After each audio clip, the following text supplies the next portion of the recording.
تو امیر بننا ہے، تو اب غنی بننا کوئی برا کام نہیں، برا کام کوئی نہیں ہے غنی بننا، کیونکہ حدیث پاک میں آیا ہے غنی اللہ کے قریب ہے، غنی اللہ کے قریب ہے، جنت کے، زور سے بولے نا، جنت کے قریب ہے، جہنم سے دور ہے، غنی مومن کے قریب ہے۔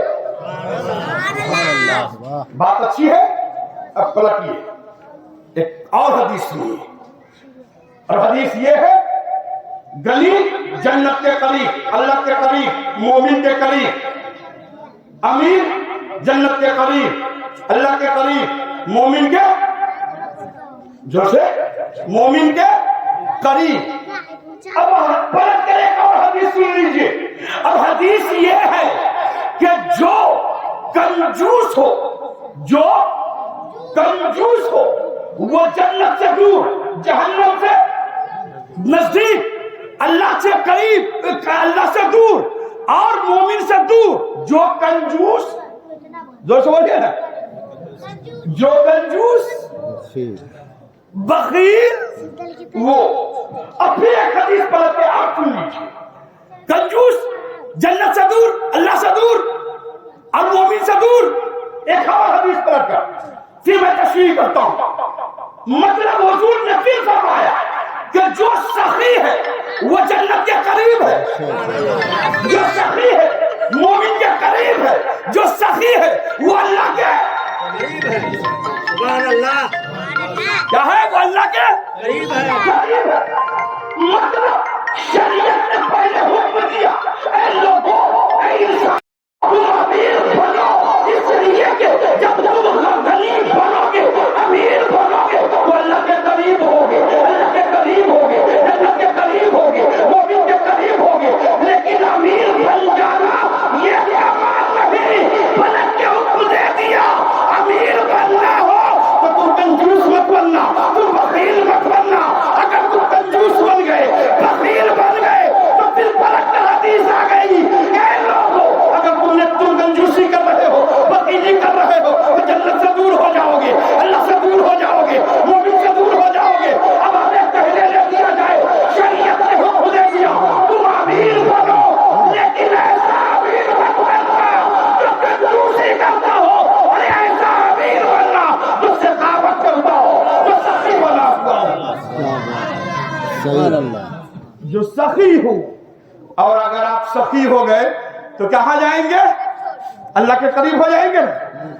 اب اللہ کے قریب کیسے دیکھیے، ہر چھوٹی نیکی کبھی کبھی بڑی ہو جایا کرتی ہے، اور ہر چھوٹا گناہ کبھی کبھی بڑا، اور کبھی کبھی نیکی تھوڑی سی ہو انسان کامیاب۔ آپ سنے ہوں گے، وہ آپ کے ذہن کے مطابق وہ واقعہ آپ کے ذہن میں اتاروں کہ ایک ایسا انسان تھا جو کبھی سخاوت نہیں کیا تھا، کبھی کسی فقیر کو دیا نہیں تھا، اور اتنا گنہگار کہ اس کے دل میں خیال آیا کہ کاش میں توبہ کروں اور اللہ کے قریب بن جاؤں، اللہ کے قریب بن جاؤں۔ تو اس نے ارادہ ظاہر کیا، آواز آئی، میرے بندے تم بہت ہی گنہگار ہو، تمہاری توبہ قبول نہیں ہو، تمہاری توبہ قبول نہیں ہو۔ اب جیسے ہی اس نے سنا تو زار و فتار رونے لگا، ایک دن، دو دن، ایک سال، دو سال، روتا رہا روتا رہا روتا رہا روتا رہا۔ ایک دن اس کے کان میں ایک آواز آئی، ہے کوئی اللہ کا بندہ،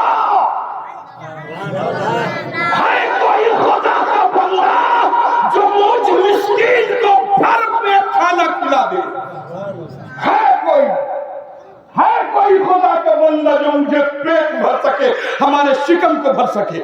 اس کے کان میں جیسے ہی آواز گئی دوڑا ہوا باہر نکلا، ہاتھ پکڑا مسکین کا، فقیر کا، اور کہا آج چلیے میں دل کھول کے کھلاؤں گا۔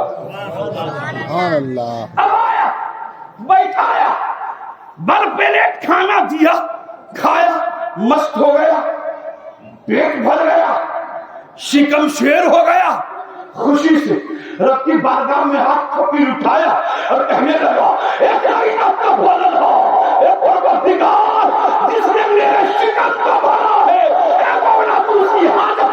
کر دے, اس کی حاجت کو پوری کر دے.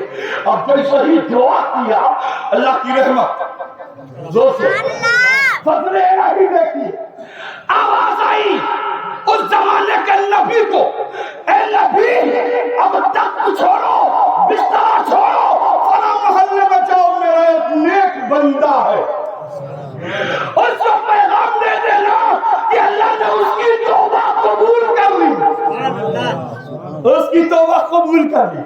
اب ایک چیز میں آپ کو بتا دوں حدیث کی روشنی میں. حدیث میں ہے کہ عالم حشر ہوگا, نفسی نفسی کا عالم ہوگا, جنتی ایک صف میں اور جہنمی, حضرت جنتی ایک صف میں اور جہنمی ایک صف میں. تعجب ہے نا بھائی, جو گنہگار ہوتا ہے پنچایت میں پکڑا جائے سب گھر گھر کے اس کو دیکھتا ہے, دیکھو نا اس کی شکل کیسی بنی ہے, دیکھو نا وہ انسان کیسا ہے. ارے باپ رے باپ, لگتا ہے کہ ہمیشہ کا پاپی ہے, گنہگار ہے, بڑا غور سے دیکھتا ہے, گھور گھور کے دیکھتا ہے. دنیا میں ہوتا ہے, عالم حشر میں بھی ایسی ہوگا. 100 جنتی کی, 100 جہنمی کی. جنتی جہنمی کو دیکھے گا اور جہنمیوں سے جنتی جہنمیوں سے پوچھے گا, ارے بھیا تو جہنم میں کیوں جا رہے ہو, آگ میں کیوں جا رہے ہو, جنت کیوں جا رہے ہو؟ تو وہ جہنمی کہے گا اس کی وجہ یہ ہے کہ میں دنیا میں تھا تو میں نماز نہیں پڑھتا تھا اور مسکین کو کھانا نہیں کھلاتا تھا, نماز نہیں پڑھتا تھا, مسکین کو کھانا نہیں کھلاتا تھا. مطلب یہ ہوا کہ اے لوگوں, اگر آپ دنیا میں ہیں, اللہ نے مال دی ہے تو نماز بھی پڑھو اور مسکین کو کھانا بھی کھلاؤ, غریب کو کھانا بھی کھلاؤ. اور اگر آپ نے ایسا نہیں کیا تو پھر جہنم والی صف میں. اب جو بات میں دینے جا رہا ہوں وہ گھیر کر کے لایا ہوں, ایک جملے میں دے دوں گا, سنیے.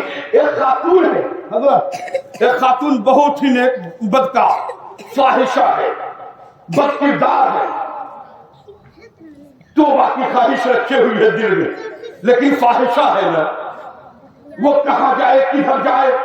ایک دن بالٹی اور ڈول لے کر کنویں کے قریب آئی اور کنویں کے قریب آ کر کے سوچ رہی ہے کہ اب پانی میں نکالوں اور گھر لے جاؤں.